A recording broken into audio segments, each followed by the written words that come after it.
So European student studies in the smartphone OEM wallets, a transition from the plastic to the smartphone world.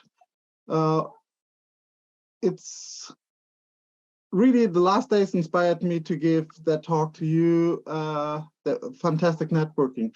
I'm a Plonister, you know, or some know Plon about or what it is from the Urban Dictionary, that it's risky, fraudy, something thing. Actually, it's the other way around. We can do the hard stuff. And the Zen of Python was inspired by SOAP and Plon in some ways, how we do it. And that's also inspired me to talk about it. So what we have in Europe is a lot of great visions on doing stuff. So to build a European education area and to spending time abroad should be the norm in Europe in the future. So we do have a program called the European Student Card Initiative, trying to digitalize the education mobility processes in Europe. And what they want to achieve is to give every student immediate access to services visiting another university, such as their libraries, their transport systems, their accommodation systems, and discounts on global cultural activities throughout the European Union.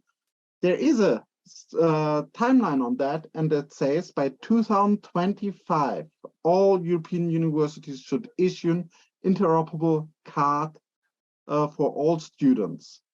And if you're looking into the landscape of Europe, it's a huge crowded thing. We're talking about more than 5,000 universities, 20 million students in less than 3 years to get into an interoperable world. And as we see in America now, after 4 years, 60 universities have smartphone-enabled student IDs. So there's a lot to do.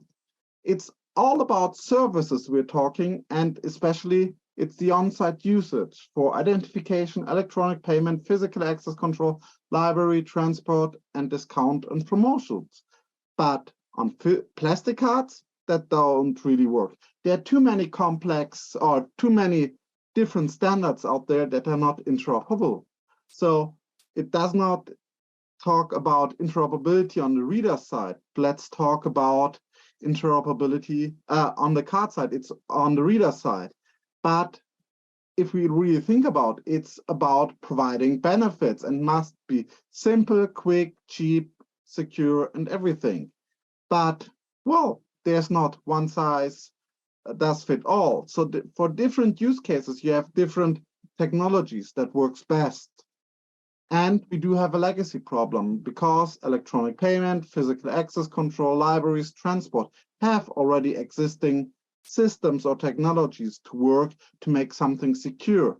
So that's not easy to integrate normally.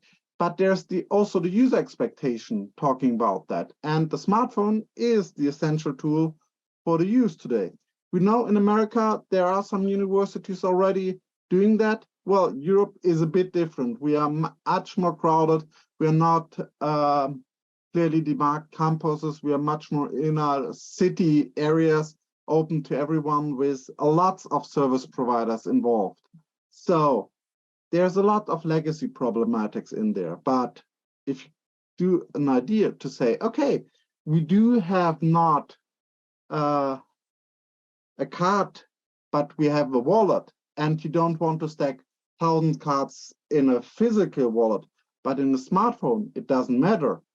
Then you have a different situation, and you just need one common pass for identification globally and working service passes for all the other parts.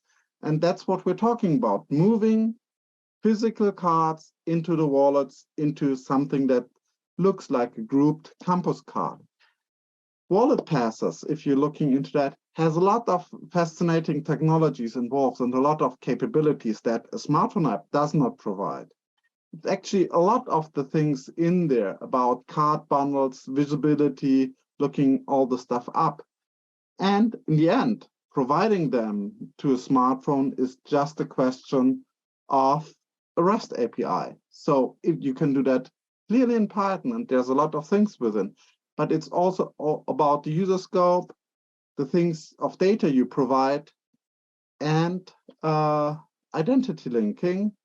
There's some visibilities of that. And I just want to show there is already a future building for that. And